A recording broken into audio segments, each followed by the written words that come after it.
The government is set to invite bids for 20 critical mineral blocks in the next 2 weeks, opening the sector up for private players. Post the auction notice, all stakeholders will be brought together and a national level strategy for mining and processing of critical minerals will be made. The 20 critical minerals block proposed by the government for bidding include lithium and graphite mines, critical for India's energy transition plans. The government recently identified a slew of critical minerals, including new age minerals like lithium, cobalt and titanium, which are important to meet the needs for sectors like electronics, telecom, transport, as well as defense. My colleague Kartik Malhotra here with me in the studio. Kartik, hi, good afternoon. Hi, good afternoon, Shweta. This is a story we continue to track, has a bearing on India's energy transition, its plan for a sustainable future. There is a lot going to happen here. Run us through the process. How does it work? What really happens when the bidding starts? So, Shweta, I think the auction is going to, or these blocks of mines as we call them, or minerals as we call them, are going to go under the hammer in about 2 weeks' time or so. That is when the announcement will come, and there's going to be a scheduled period for those auction bids to arrive, and thereafter the government is going to open those bids and allocate blocks to certain players who qualify both on technical as well as cost parameters. Now, what is really up for grabs? I think one part of the equation is very clear. That we are talking about India's energy transition, right? So this is where blocks of lithium become very critical, and this is where blocks of even nickel become very critical, because they directly feed into India's requirement to be self-sustained when it comes to our own energy needs for electric mobility. And remember, our target is to arrive at a 30% of our commercial vehicle, private vehicle fleet to be electric by 2030. Obviously, there's a large use case here. But there are also use cases for non-energy based minerals which go into many other sorts of components, which are integral parts of finished products as well as the entire manufacturing assembly of components. So I think it will be interesting to look at each of these one by one, and maybe I'll just run through lithium first. So look at the demand for lithium. Lithium's demand in India was worth about 13,600 crore rupees or so last year, and that has gone up all the way to about 23,000 crore rupees. Now, this is the quantum of imports of lithium that India has done in the last 1 year, jumping from FY22 to FY23. Now, let's look at where this lithium is really imported from, and that is going to actually make a very, very critical case for us to understand that why mining lithium in India becomes really important.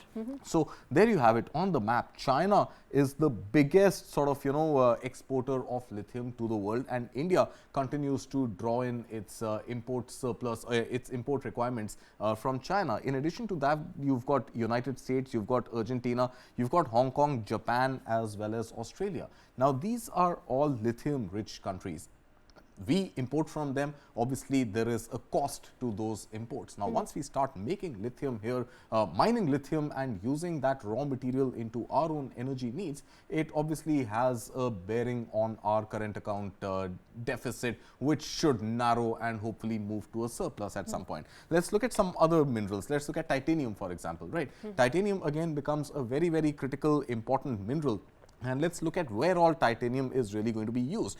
To begin with, titanium is an integral part, that goes into the alloy of aluminum, etc., to make engines, to make automobile components. And even more recently, we are talking about the iPhone 15, which is made in India and has a titanium casing, and that titanium casing up until now coming from Wistron, and Wistron recently been acquired by Tata Steel. So obviously in electronic components, casing, etc., titanium becomes a very, very key critical element to not import into the country and really mine out of our own natural resources and use. Now, where are we importing titanium from? Let's try to go back to the map and see which are the titanium rich countries in the world which we really need to or are dependent on when it comes to the world of importing titanium. Now, there you have it. So overall, you see about Korea and China put together are catering to about 50%. half, exactly 50% of India's total imports of titanium. The other countries happen to be Germany, Japan, as well as the Netherlands. So overall, if you look at this mix, you know that again China and Korea, China more so, continues to be a dominant player and has done this process of auctioning its own mines and opening it to the private sector to become a large player when it comes to titanium exports.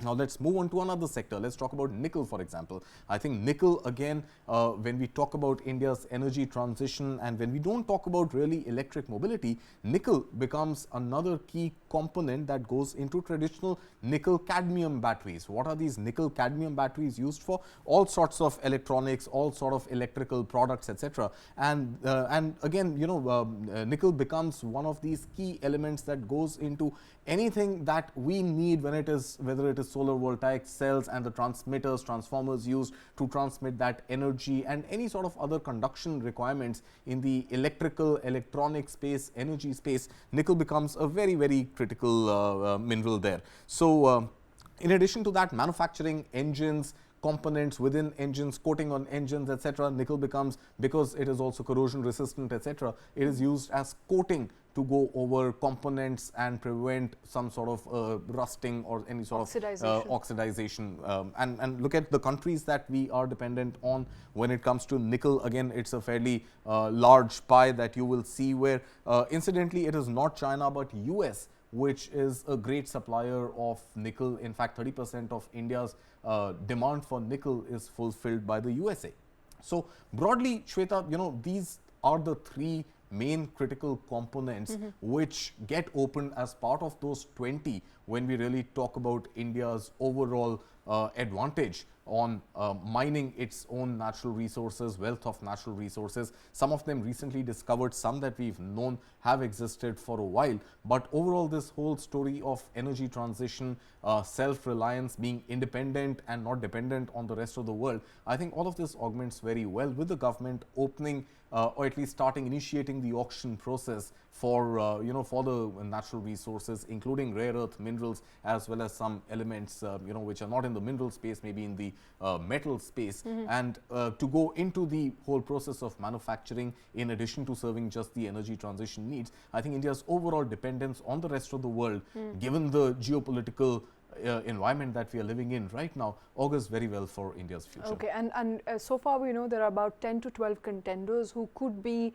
actively participating in mining and the bidding process, you know, firstly to begin with. What is there to gain? I mean, talk about some of these players, and we know some of these players are major metals and steel players in India.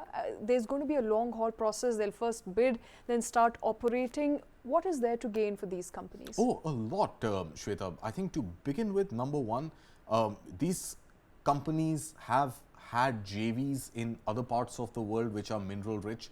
They operate offshore entities, and these entities obviously responsible through special purpose vehicles or other M&As with other countries, where you actually dig up the earth and produce or sort of discover rare earth minerals and elements and metals. Now, with this sector opening up within India itself, obviously for the players, it becomes a great advantage because you are in your home country and you don't really need to pay any sort of import duties when it comes to getting these products back into India. For Indian manufacturers at large, you know, whether you talk about batteries or whether you talk about electric mobility or you talk about semiconductors or you talk about practically any metal alloy based industry, you are not now dependent on importing it from abroad, and at some level, in some time in the future, this demand partly, if not fully, gets you know, fulfilled from within the country itself. So there's going to be a lot of competition there.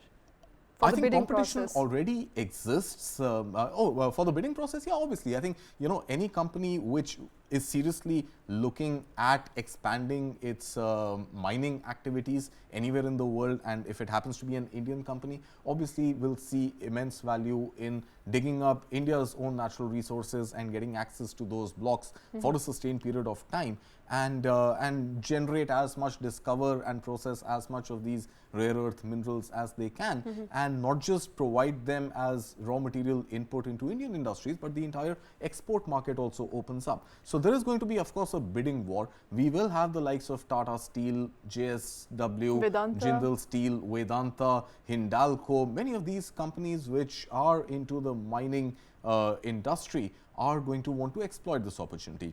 Now, what does the government stand to gain from this?